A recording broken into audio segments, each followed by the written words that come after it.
अमरावतीतील गोकुळ आश्रम या संस्थेच्या संचालिका गुंजन गोडे यांना अलीकडेच एका अज्ञात व्यक्तीकडनं मोबाईलवर अश्लील भाषेतून धमकी मिळाली। इमरान बोलते मेरे को तो अमरावती शहर में याद रख जो तेरे पापा मेरा कुछ भी नहीं कर सकते मोदी, ठीक है। तेरे पापा मेरा कुछ भी नहीं कर सकते मोदी, ठीक है। इमरान बोलते मेरे को तो अमरावती शहर में याद रख जो तेरे पापा मेरा कुछ भी नहीं कर सकते मोदी, ठीक है।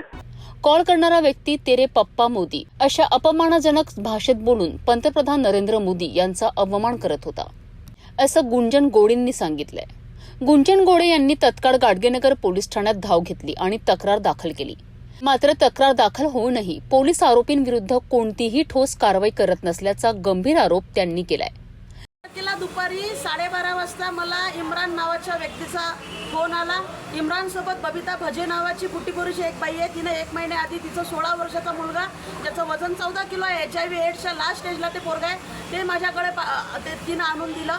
माझ्याकडे मी HIV पॉझिटिव्ह मुलांना सांभाळते म्हणून तिथून 1 महिन्याने मला 14 तारखेला फोन आला आणि मला विचारलं त्याच्या आईने की ओम कसं आहे। मी म्हटलं ओम चांगला आहे, त्याला ॲडमिट केलं होतं आम्ही, पण तो शेवटच्या क्षणाला आहे। तर माझी अशी इच्छा आहे की आई म्हणून जिथपर्यंत तुझं पोरगं जिवंत आहे तिथपर्यंत तू त्याच्यासोबत राहायला पाहिजे। माझी तुला रिक्वेस्ट आहे एक आई म्हणून। ती म्हणे की मी बुटीबोरीमध्ये 250 रुपये रोजानं 300 रुपये रोजानं काम करतो, मी येऊ शकत नाही। मी म्हटलं तुला इथं रोजगारही देते, तुला काय प्रॉब्लेम आहे ते सगळं आम्ही सॉल्व्ह करू, पण पोरगा मरेपर्यंत निदान आई म्हणून त्याच्यासोबत तू राहा। असं म्हणतानाच एकाने म्हणजे तो फोन कधी स्पीकरवर असावा। इम्रान नावाच्या व्यक्तीनं तो फोन तिच्या हातून हिसकला आणि मला त्यानं सुरुवातच अशी केली की अतिशय घाण लेवलला तो बोलला। मी सगळीकडे शेअर केलं आहे ते रेकॉर्डिंग। मोदी तुला याच्यासाठी पैसे देते, मोदीनं तुला ह्या लेकरांचं सांभाळासाठी ठेवलेलं आहे, तुला त्याला सांभाळावंच लागेल। आणि नंतर त्याने जी घाणेरडे धमक्या देणं सुरू केलं की घरात येऊन मोदी समोर, तुझ्या पोलीस प्रशासनासमोर, तुझ्या नवऱ्यासमोर तुला रात्रभर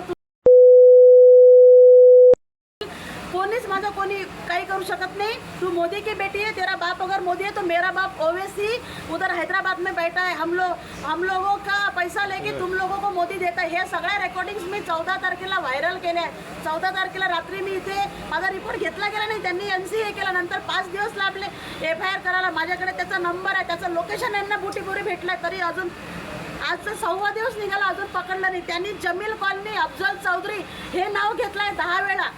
यांना पोलिसांना मी रिक्वेस्ट करत आहे तुम्ही त्या अफजल चौधरीला इथं बोलवा, यांची हिंमत नाही आहे। माझ्या जीवाला धोका आहे, मी जंगलात राहते, 15 वर्षापासून सरकारचा 1ही रुपया न घेता मी काम करत आहे। पोलिसांच्या कामात मी रात्री बेरात्री येते, पण आज मला पोलीस सपोर्ट करत नाहीये। जिथपर्यंत त्या आरोपीला पकडून आणत नाही मी इथून उठत नाही, इथंच थांबते मी। मला न्याय पाहिजे। तुम्ही ते रेकॉर्डिंग्स ऐका, मी सोशल मीडियावर टाकले आहेत, अर्ध्या सोशल मीडियावर टाकलेच नाही, एवढ्या घाण आहे। मोदीजींचं नाव घेतलंय, शहांचं घेतलंय, योगींचं नाव घेतलंय। विशेष म्हणजे धमकी देणाऱ्या व्यक्तीचं लोकेशन नागपूरचं असल्याची माहिती असूनही पोलिसांकडनं तत्काळ अटक नाही। या घटनेची माहिती मिळताच हिंदुत्ववादी संघटना आणि अनेक सामाजिक कार्यकर्ते पोलीस ठाण्यात एकत्रित झालेत। महिला सुरक्षेचा इतका गाजावाजा करणाऱ्या सरकारकडनं साध्या धमकीच्या गुन्ह्यातही अटक होत नसेल तर सामान्य महिलांचं काय, असा सवाल विचारला जातोय। गुंजन गोडेंनी मुख्यमंत्री देवेंद्र फडणवीस, चित्रा वाघ आणि विविध उच्चस्तरीय अधिकाऱ्यांशी संपर्क साधल्याचं देखील समजतंय। आता राज्य शासन यात लक्ष घालेल का हे पाहणं महत्त्वाचं ठरेल। त्यांच्या तक्रारीवरून पोलीस स्टेशन गाडगेनगर येथे गुन्हा दाखल आहे। गुन्हा तपासाच्या अनुषंगाने नागपूर येथे एक सेपरेट पथक आपण तपासकामी पाठवलं होतं। त्यातील नमूद आरोपी याच्या टोपण नावावरून आपण त्याचं पूर्ण नाव निष्पन्न केलेलं आहे, शिवाय त्याचं मूळ गाव सुद्धा त्याच्यामध्ये आपण निष्पन्न केलेलं आहे। परंतु 2 पोलीस स्टेशनच्या हद्दीमध्ये त्याचा शोध घेऊन सुद्धा आपल्याला तो अद्याप मिळून नाही आलेला।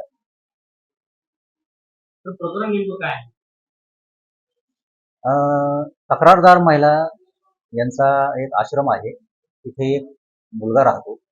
तर त्या मुलाला घेऊन जाण्याबद्दल त्यांनी एका महिलेला फोन केला, त्याच्या आईला।